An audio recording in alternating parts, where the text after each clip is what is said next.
Borazine, Semperfiber, Hydracell, Musha Motors, Royalton. The giants of motorsport battling for supremacy on the track before our eyes. The drivers of the legendary teams are enshrined in racing's pantheon. But what about the cars? These vehicles are legends in their own right. They push the limits of technology and human ingenuity beyond our wildest imaginations. Drivers depend on their machines more than ever, traversing a dangerous line between glory and disgrace. Now, we take you under the hoods of the metallic warriors of the World Racing League and discover what makes them supercharged. Flashback to the earliest days of the horseless carriage. Men and women holed up in barns and warehouses, custom crafting the largest, toughest hunks of metal they could manage. These monsters met on rugged dirt tracks for the original derby races. Dust-choked, adrenaline-soaked affairs that separated men from mice. Need more power? Just add a cylinder! But as time progressed, grit gave way to pavement, gasoline to power cells, and danger to the omnipresent quick-save device. Technology reigned supreme. Car design and entertainment combined into the ultimate advance with the development of the T180 wheelbase and axle. And after that, all bets were off. But what sets the legends of today's tracks apart? Let's take a look.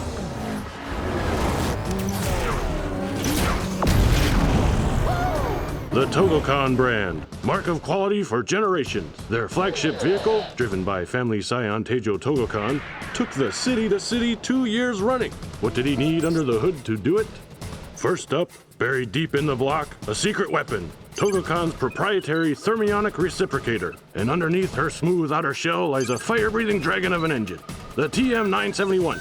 This beast growls out 567 dyne centimeters of torque for an unheard of 29 bars of mean effective pressure. With that kind of muscle, how does Togokan keep the wheelbase from disintegrating? With a single forged bromium hydrate wishbone, that's how. And how does the car release the pent-up hurricane within? A modified King & Rin reverse helix exhaust port. Togokan is famous for precision engineering and exacting road tests. It's no wonder the company brands its rides with a fire-breathing dragon. This baby can cook.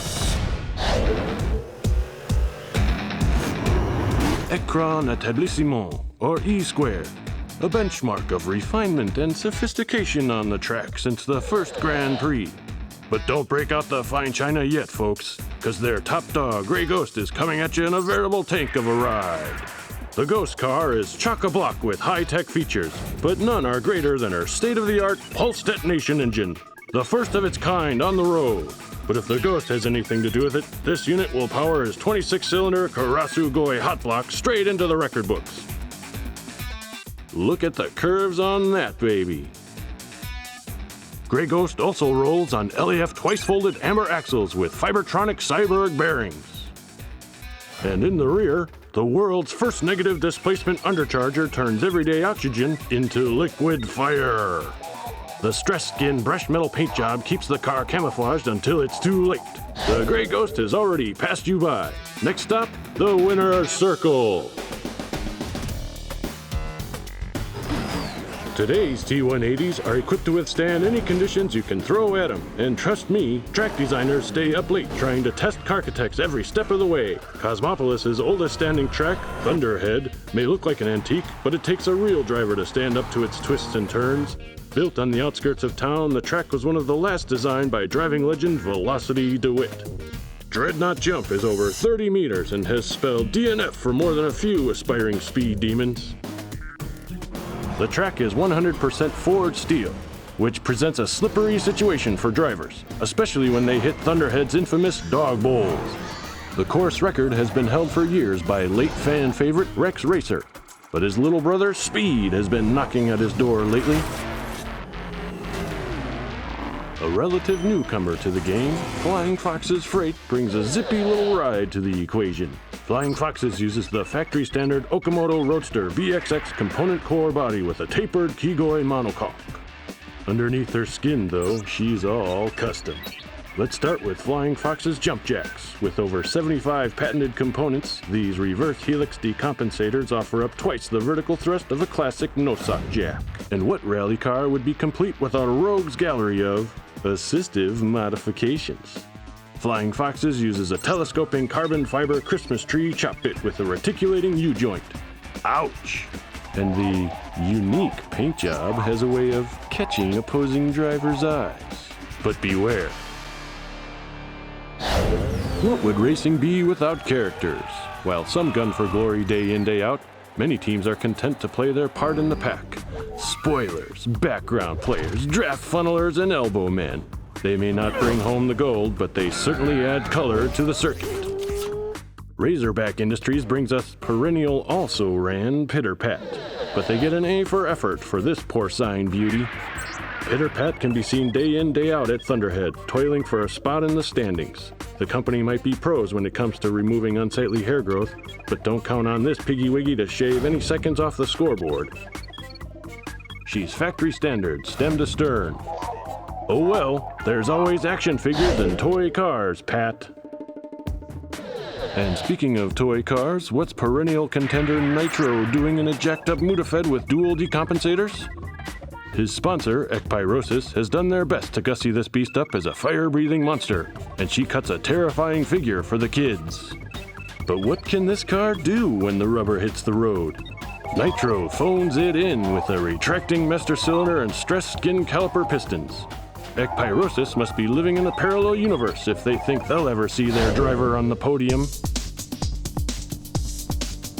One of the more exotic tracks on the circuit these days is the incredible Fuji Helexicon, built into an archipelago in the West Seas with features as diverse as a volcano, a coral reef, and an overhanging granite cliff.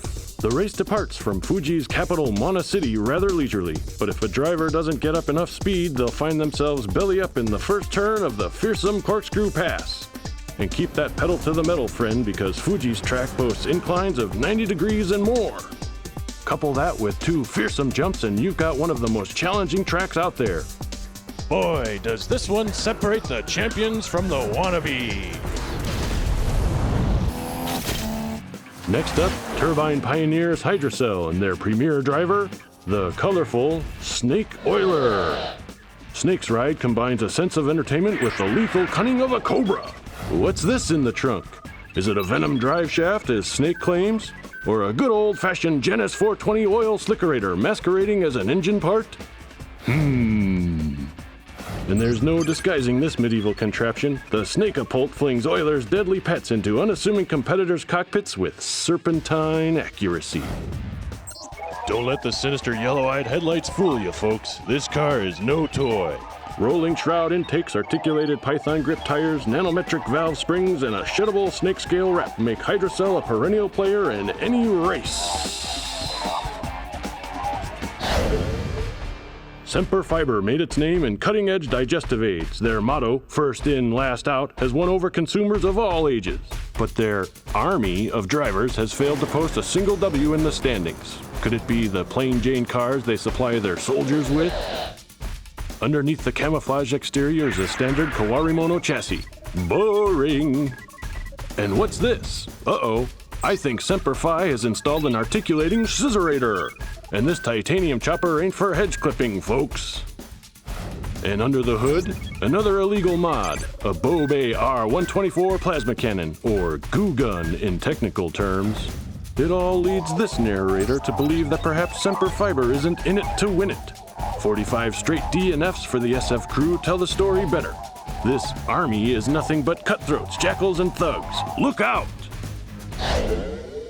And while we're on the topic of armies, Team Thorazine brings us a ride that harkens back to a different time, when marauding raiders terrorize simple folk in the name of their mountain gods. Their latest creation combines cutting-edge technologies with offensive and defensive systems more suited to a Viking longship than a rally car. The deck of the car is constructed of Danish elm, whalebone, and wrought iron. And if you happen to get too close to these drivers, look out! These glorium-infused gladiatrix maces will rip through your undercarriage in a flash, leaving you stranded in the desert as Thorazine strives for Valhalla! A throwback to days of old, there's no technical name for Thorazine's beehive thrower, More than a few drivers have scoffed at the device, only to return to the pit stung by defeat. And stashed beneath the vessel, the hammer of the gods. If their drivers can manage to get above you, it'll take a lot more than prayer to Odin to get you to the finish line. Behold Thorazine!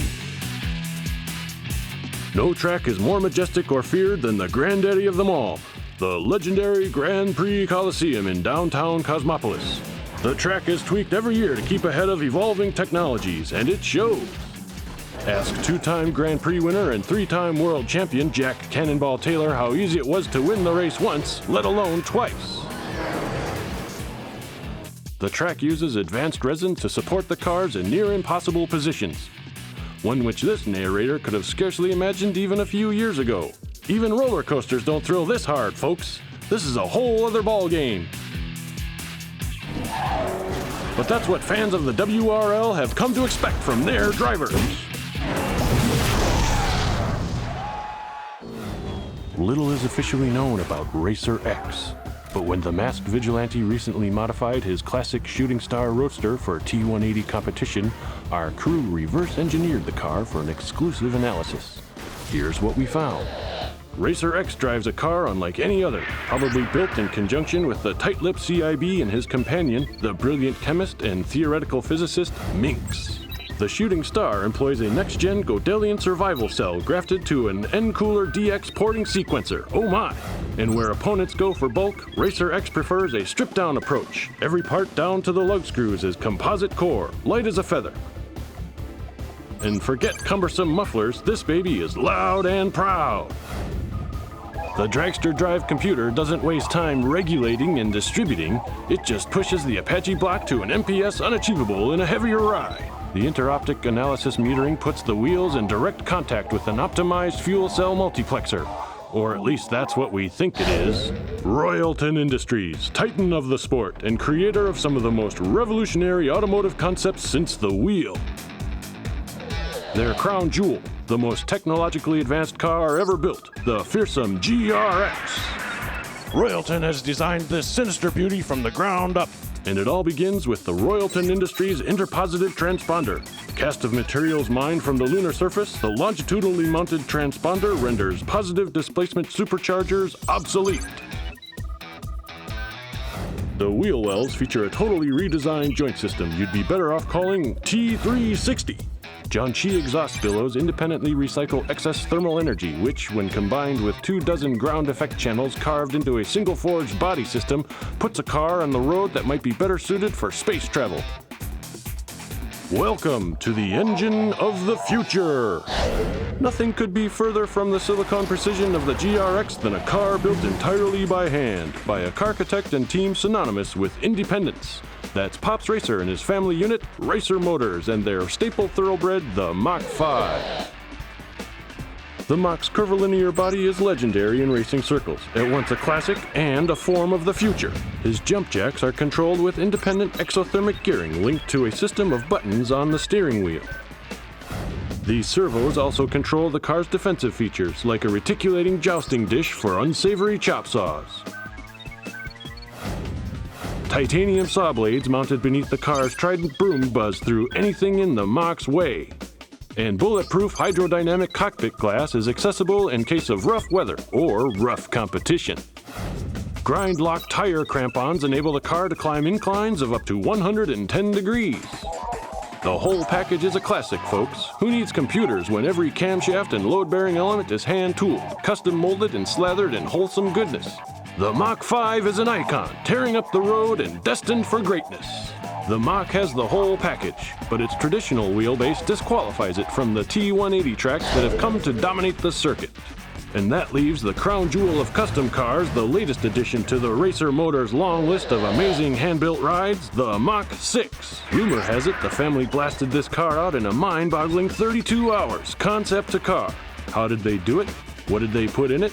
Lots and lots of love, and a few pretty cool features.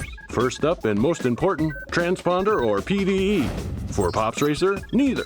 He powers his new Mach with a single forged Bernoulli converginator. And Racer takes an entirely new approach to the suspension, using components derived from biological sources to achieve a degree of flexibility not found in factory-built wheels. Racer's jacks may look standard, but these babies use case-hardened dampeners to push young Racer up, up, up, and over the competition. The whole package sits atop a hand-welded nitronium cage with octavalve fasteners and an outer shell reinforced with submolecular metallitizers. Hey there, Speed, what you waiting for? Go, go, go! What builds a winner in the WRL? Bioengineered precision? Hand-tooled craft?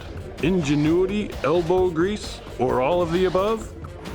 One thing's for sure, if you want to stand in the winner's circle, your ride had better be supercharged!